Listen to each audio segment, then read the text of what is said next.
Coba deh Anda bayangin waktu seorang guru lagi siapin pelajaran, misalnya fisika, soal hukum Ohm, atau pelajaran gizi. Pernah nggak kepikiran gimana sih proses di belakang layarnya itu?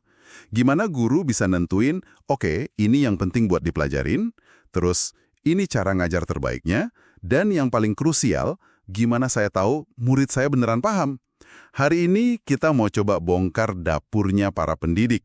Kita akan lihat satu kerangka kerja yang jadi tulang punggung buat jawab 3 pertanyaan tadi. Tujuan, cara ngajar, sama cara menilai. Di depan kita ini ada materi dari buku A Taxonomy for Learning, Teaching, and Assessing. Ini revisi dari taksonomi Bloom yang, legendaris itu. Dan ini bukan cuma teori, tapi lebih kayak peta praktis. Mari kita bedah bareng-bareng. Peta itu kata yang pas banget. Karena kerangka kerja yang baru ini memang bentuknya seperti peta. Tabel 2 dimensi. Kalau versi lamanya kan cuma 1 dimensi ya, kayak daftar aja gitu. Nah, yang ini jauh lebih canggih. Dia misahin dengan jelas antara 1, apa yang dipelajari, itu namanya dimensi pengetahuan. Oke, apa yang dipelajari? Dan yang kedua, bagaimana siswa seharusnya memproses pengetahuan itu. Ini kita sebut dimensi proses kognitif. Oke. Saya coba tangkap. 2 dimensi. Berarti ada semacam sumbu X dan sumbu Y gitu ya, kayak grafik? Betul sekali. Gampangnya gitu. Sumbu pengetahuan dan sumbu proses kognitif. Kita mulai dari apanya dulu ya, dimensi pengetahuan. Boleh. Apa aja isinya? Jadi di baris tabelnya ini ada 4 tingkatan. Yang paling dasar itu pengetahuan faktual. Faktual, fakta-fakta gitu. Tepat, ini elemen-elemen info yang terisolasi. Istilah teknis, detail, spesifik. Contohnya, tahu volt itu satuan tegangan. Atau ibu kota Indonesia itu Jakarta. Itu semua faktual. Oke, data mentahnya lah ya. Nah, itu dia. Terus tingkat kedua, ada pengetahuan konseptual. Di sini fakta-fakta tadi mulai nyambung, mulai membentuk struktur yang lebih besar. Jadi bukan cuma tahu volt dan ampere, tapi paham hubungannya lewat hukum Ohm. Nah, itu sudah masuk konseptual. Saya paham. Jadi ada fondasinya, yaitu fakta, terus ada kerangka bangunannya, yaitu konsep. Lanjutannya apa? Analogi yang bagus, lanjutannya tingkat ketiga, itu persis kayak perkakas buat membangunnya. Namanya pengetahuan prosedural. Prosedur. Betul, ini pengetahuan gimana cara melakukan sesuatu. Cara pakai rumus, cara melakukan pembagian bersusun, langkah-langkah metode ilmiah. Ini pengetahuannya para praktisi. Oke, jadi kita punya fondasi, kerangka, sama perkakas. Faktual, konseptual, prosedural. Kayaknya udah lengkap, yang keempat apa lagi? Nah, yang keempat ini yang paling canggih dan jujur aja sering banget kelewat. Namanya pengetahuan metakognitif. Metakognitif? Maksudnya? Ini pengetahuan tentang proses berpikir itu sendiri, gampangnya berpikir tentang cara kita berpikir. Misalnya, Anda sadar kalau Anda lebih gampang paham materi kalau bikin rangkuman dulu.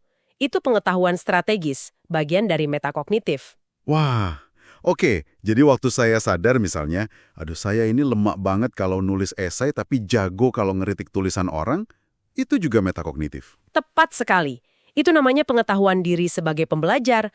Anda tahu kekuatan dan kelemahan kognitif Anda. Ini level pengetahuan yang paling tinggi. Keren banget pembedaan ini. Jadi ada apa yang kita tahu, terus ada apa yang bisa kita lakukan dengan pengetahuan itu. Tadi kita udah bahas apanya. Sekarang gimana dengan apa yang bisa kita lakukannya?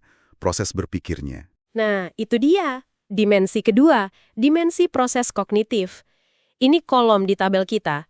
Ada 6 tingkatan. Dari yang paling simpel sampai paling kompleks. 3 yang pertama pasti kita semua kenal. 1, mengingat. Ya, sekedar ngambil lagi info dari memori. Hafalan lah ya. Betul. Kedua, memahami. Ini lebih dari sekedar hafal. Ini membangun makna. Bisa ngejelasin pakai kata-kata sendiri. Ketiga, menerapkan. Ini pakai prosedur di situasi nyata. Mengingat, memahami, menerapkan. Wah, ini sih 3 serangkai ujian sekolah zaman dulu ya. Hafalin, jelasin, kerjakan soalnya. Tapi masih ada 3 lagi kan, yang lebih tinggi. Betul. Disinilah kita masuk ke yang namanya higher order thinking. Tingkat keempat, menganalisis. Ini artinya kita memecah materi jadi bagian-bagian kecil, terus lihat hubungannya. Contohnya, bedain mana fakta, mana opini di artikel berita. Oke, menganalisis. Setelah itu, Kelima, mengevaluasi. Ini kita bikin penilaian. Kasih justifikasi berdasarkan kriteria atau standar tertentu. Misalnya, menilai argumen mana yang lebih kuat dalam sebuah debat. dan puncaknya? Puncaknya adalah menciptakan. Di sini kita bukan lagi cuma memproses info yang ada, tapi kita menggabungkan elemen-elemen jadi sesuatu yang baru, orisinal, utuh, ngerancang eksperimen, nulis cerita, bikin hipotesis baru. Itu level tertinggi. Wow! Jadi, setiap tujuan belajar itu bisa kita plot di satu sel di tabel ini. Perpotongan antara jenis pengetahuan dan proses kognitif. Misalnya, tujuan membedakan sistem pemerintahan federal dan konfederasi. Itu berarti pengetahuannya konseptual, prosesnya menganalisis. Tapi tunggu dulu, ini kan kedengarannya teoritis banget ya. Saya bisa bayangin guru lihat tabel ini terus mikir, oke, tujuan saya ada di kotak B4. Terus, apa gunanya ini buat saya pas ngajar hari Selasa pagi di kelas yang ribut? Gimana ini bisa jadi alat praktis? Nah, ini pertanyaan paling penting. Dan ini inti kekuatan kerangka ini. Tabel ini bukan buat ngelabelin tujuan doang. Fungsinya itu jadi cetak biru. Cetak biru untuk merancang seluruh pengalaman belajar. Kita pakai contoh konkret dari sumbernya ya. Bayangin guru fisika tujuannya, siswa belajar menggunakan hukum kelistrikan, kayak hukum Ohm, untuk memecahkan masalah. Oke, ayo kita petakan. Menggunakan itu kayaknya, Menerapkan. terus hukum kelistrikan itu kan prinsip ya, berarti Pengetahuan konseptual. jadi tujuan utamanya ada di sel B3, menerapkan pengetahuan konseptual. Tepat. Tujuan utamanya di B3. Tapi guru yang efektif tahu murid itu nggak bisa langsung loncat ke B3. Disinilah tabel ini jadi berguna banget. Satu tujuan di B3 itu bakal mekar, didukung sama aktivitas-aktivitas lain di sel-sel sekitarnya. Maksudnya mekar gimana tuh? Gini, sebelum siswa bisa menerapkan hukum Ohm, pas dia lihat soal, apa yang harus dia lakukan pertama kali? Dia harus tahu dulu ini jenis soal apa. Betul.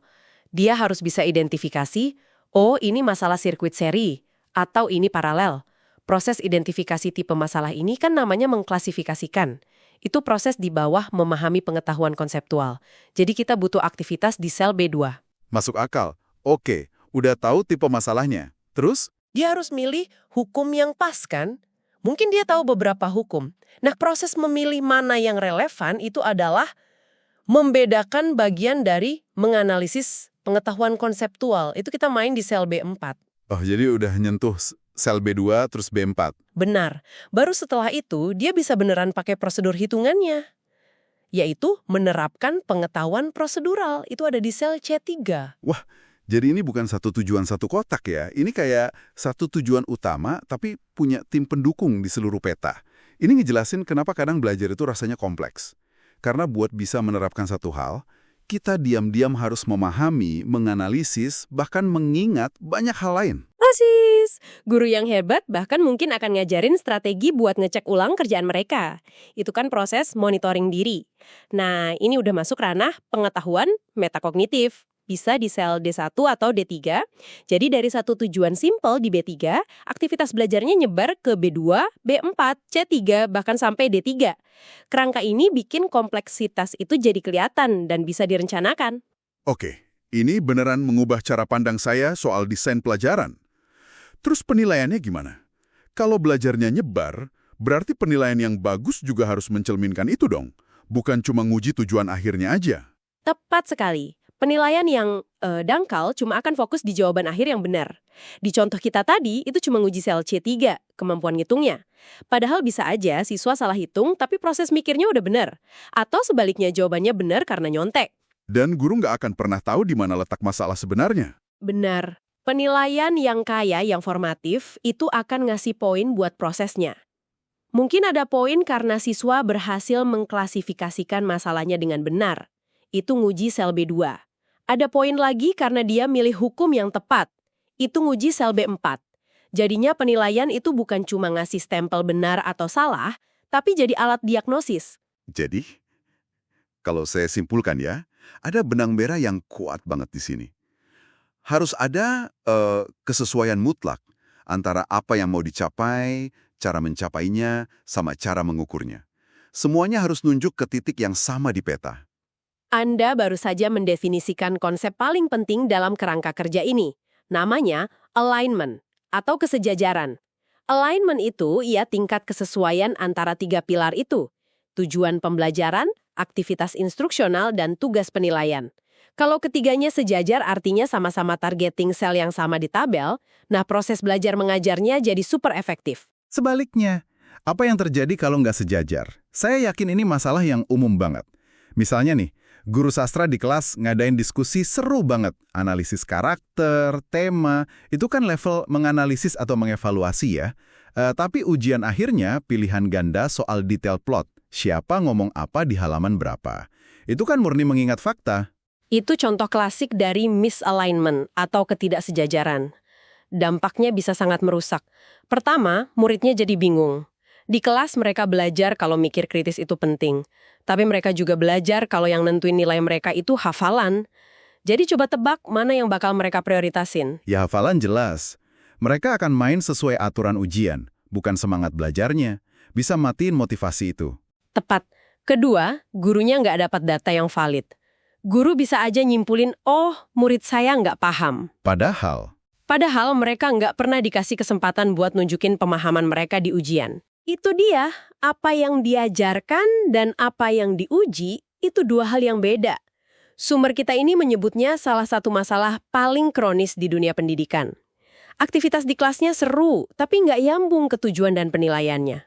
Jadi kayak, ya, sia-sia. Wah, ini ngingetin saya sama pengalaman kuliah dulu. Ada dosen yang kuliahnya inspiratif banget. Penuh studi kasus, kami debat, analisis. Rasanya pinter banget di kelasnya. Tapi pas ujian, soalnya cuma definisi istilah dari buku teks. Rasanya kayak dikhianati gitu. Semua kerja keras di kelas rasanya nggak dihargai. Itu deskripsi yang sempurna soal dampak misalignment ke siswa. Mereka merasa usahanya nggak dihargai, sistem yang nggak adil. Nah, kerangka kerja ini intinya adalah alat untuk menciptakan keadilan dan kejelasan itu. Ini maksa kita sebagai pendidik buat nanya ke diri sendiri. Aktivitas yang saya bikin ini beneran ngebangun kemampuan yang mau saya ukur nggak sih? Jadi ini bukan daftar kategori yang kaku. Ini beneran peta sekaligus kompas. Untuk mastiin seluruh perjalanan belajar dari titik A ke B itu nyambung, konsisten, dan masuk akal. Jadi kita udah lihat ya, bagaimana sebuah tabel 2 dimensi, pengetahuan dan proses kognitif bisa jadi alat yang luar biasa kuat. Ini bukan soal birokrasi, tapi soal kesadaran. Membantu guru secara sadar merancang perjalanan belajar yang utuh. Mulai dari tujuan yang jernih, aktivitas yang relevan, sampai penilaian yang adil dan akurat. Dan yang lebih penting lagi, ini soal membuat proses pengajaran yang seringkali implisit, yang intuitif, itu jadi eksplisit. Jadi bisa kita diskusikan. Guru-guru terbaik mungkin udah melakukan alignment ini secara naluriah ya. Tapi kerangka kerja ini ngasih kita bahasa dan struktur yang sama. Jadi semua pendidik bisa refleksi dan ningkatin praktek mereka secara sistematis. Di sumber ini disebutkan kalau kebanyakan tugas otentik di dunia nyata, misalnya di pekerjaan atau proyek pribadi, itu sebenarnya butuh koordinasi dari beberapa proses kognitif sekaligus. Ini memunculkan satu pertanyaan buat Anda renungkan. Setelah kita lihat betapa terstrukturnya kerangka ini, apakah pembelajaran yang sesungguhnya, yang seringkali dinamis, berantakan, dan gak terduga, bisa sepenuhnya dipetakan? Atau jangan-jangan justru alat seperti inilah yang kita butuhkan untuk menavigasi kompleksitas itu? Untuk memastikan kita tidak hanya sibuk melakukan aktivitas, tapi benar-benar membangun pemahaman yang mendalam dan bertahan lama.